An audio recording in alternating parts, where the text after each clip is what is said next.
नमस्कार, मैं हूं नारायण शर्मा और आप देख रहे हैं AINS न्यूज 24 चैनल। अब खबरें विस्तार से। राजधानी रायपुर के कलेक्टर डॉक्टर गौरव सिंह की बिटिया के जन्मदिन पर उन्होंने शासकीय स्कूल में न्योता भोज का कार्यक्रम आयोजित कर स्कूली बच्चों के साथ खुशियां बांटी। इस मौके पर उन्होंने कहा कि बड़ी खुशी का विषय है कि पिछले 10 दिनों में 38 स्थानों में न्योता भोज का आयोजन हुआ है और इसमें जनप्रतिनिधि भी बढ़ चढ़कर हिस्सा ले रहे हैं।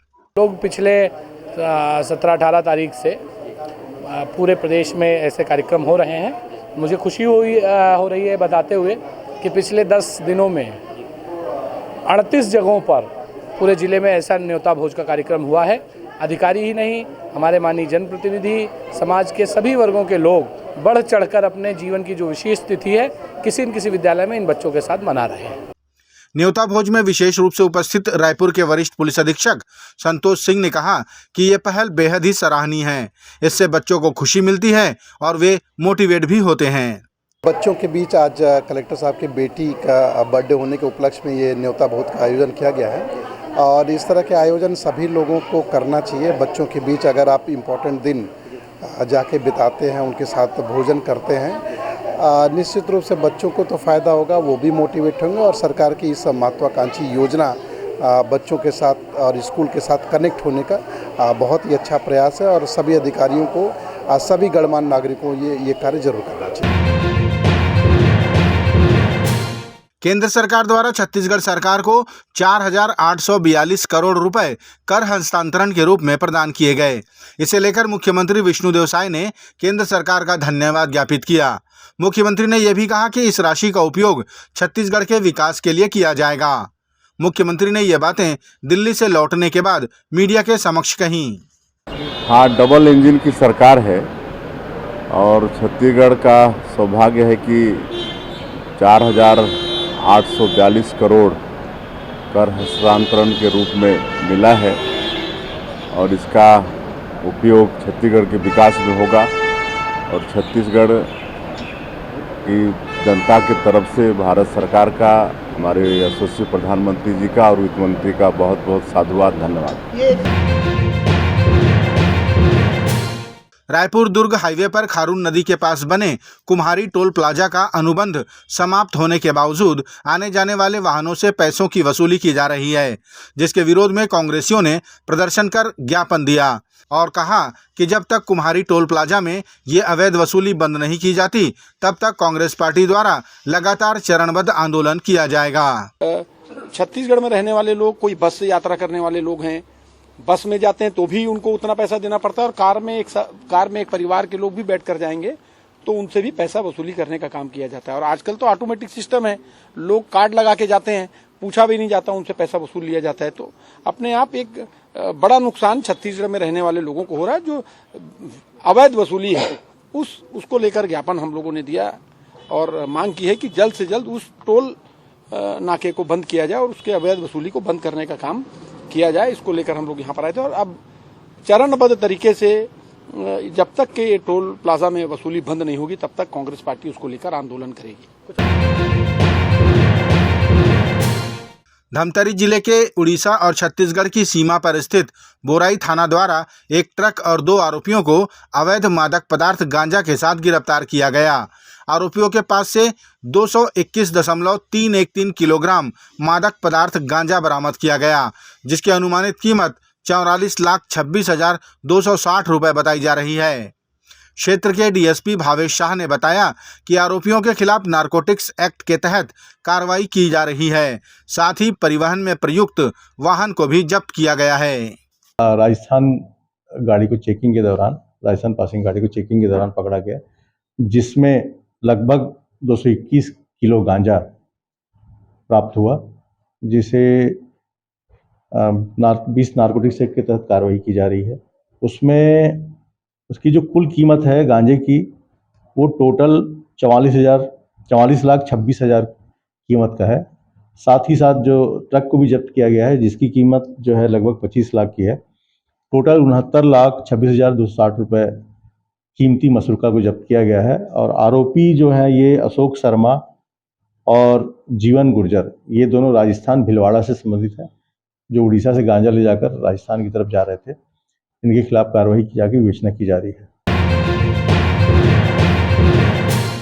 बंगाल में महिलाओं पर हो रहे अत्याचार के विरोध में भारतीय जनता पार्टी महिला मोर्चा के रायपुर इकाई द्वारा धरना प्रदर्शन और पुतला दहन किया गया। इस मौके पर ममता बनर्जी सरकार की खिलाफत की गई और विरोध स्वरूप नारे भी लगाए गए। भारतीय जनता पार्टी महिला मोर्चा की अध्यक्ष शालिनी राजपूत ने कहा कि हम आह्वान करते हैं कि जिस राज्य में महिला को सुरक्षा नहीं मिल पा रही है, ऐसे राज्य की मुख्यमंत्री को तत्काल इस्तीफा दे देना चाहिए। और आज उनके ही टीएमसी के मंत्री द्वारा जो महिला है उन पर अत्याचार किया जाता है, अनाचार की घटना होती है और वो देखते रह गई है और उनका ना तो पुलिस प्रशासन उनके साथ मिलकर काम किया है और उस साजा शेख को पकड़ने में 55 दिन लगे हैं। और ऐसी ममता बनर्जी है वहाँ पर जो महिलाओं को सुरक्षा नहीं दे पा रही है। इसलिए मैं यहाँ से मांग करती हूँ छत्तीसगढ़ से कि वैसे मुख्यमंत्री को इस्तीफा दे देना चाहिए जो महिलाओं के लिए खड़े नहीं हो सकती है। राजधानी रायपुर की पुलिस ने गुरुवार को सैकड़ों की संख्या में बरामद किए गए मोबाइल फोन उनके असली मालिक को सौंपे। इस मौके पर वरिष्ठ पुलिस अधीक्षक संतोष सिंह ने कहा कि कभी भी संपूर्ण जानकारी और दस्तावेज के बिना सेकेंड हैंड मोबाइल न खरीदें, वरना आप मुश्किल में पड़ सकते हैं। उन्होंने मीडिया के माध्यम से ये अपील साझा की और सभी मोबाइल को उनके सही मालिक को प्रदान किया। उन्होंने ये भी जानकारी दी कि कई मोबाइल फोन अन्य प्रांतों से भी बरामद किए गए हैं। कि जो चोरी के मोबाइल होते हैं, जैसा आपको मालूम है कि कहीं किसी व्यक्ति को चोरी हो या कोई उसको कहीं और से लाके दुकानदार आपको सेकेंड हैंड मोबाइल दे रहा है या किसी का मोबाइल आपको पास मिलता है, आपकी जिम्मेदारी है उस मोबाइल को वापस करें। अगर आप वापस नहीं करते हैं, उससे कोई अपराध घटित होता है तो उस अपराध में आप ऑटोमेटिक सहभागी बन जाते हैं। दूसरा ये है कि अगर आपको मोबाइल मिला जिसका आप मालिक नहीं हैं, वो भी तब ये माना जाएगा कि ये आप चोरी कर रहे हैं, आपने किसी का सामान रख लिया। तो ऐसे सारे लोग जिनको मोबाइल लोगों के पास मिलता है, पुलिस थाने को या तो वापस कर देना चाहिए या तो हमें सूचना दें, हम लोग उसको रिकवर करेंगे, और नहीं तो ऐसे लोगों पे कार्रवाइयाँ भी होंगी। आप देख रहे होंगे बहुत सारे मोबाइल कहीं ना कहीं, अधिकांश मोबाइल किसी न किसी व्यक्ति के पास से मिला है।